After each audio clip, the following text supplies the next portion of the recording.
की हाल ने भराओ ठीक ठाक हो। आओ तो बोतला ना कारखाना दसा जिते ड्यू तैयार बनी है चेक कर पुत्रा भरिया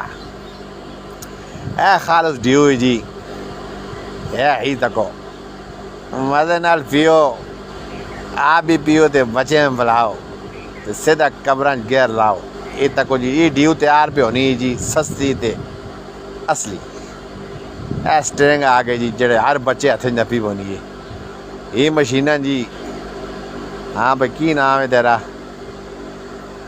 माल पे तैयार हो गए तो सीधा आना पे ज्यादा दानी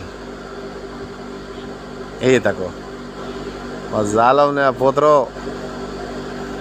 क्यों पे मारने हो पाकिस्तान है वहाँ माओ है। पाकिस्तान का मतलब क्या जी कुछ मिले जो बेच पा गड्डी पूरी तैयार होके जा रही जी। वाह भाई वाह हैं ये वो बोतल जेड़े असी बड़ी खुशी ना मारने जानी थे कि आनंद मार मार एक गिलास और मार।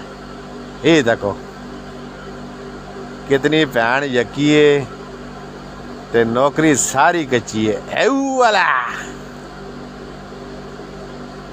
ये जी के भी कह ना कारखाना ना पाए ड्यू ना 2 नंबर बनाने वाला जिस ड्यू स्ट्रिंग। हाँ जी वाह भाई वाह नकोल पाकिस्तानी बड़े थे ये तको ना बड़ा कारखाना ना पाने भाई है ना।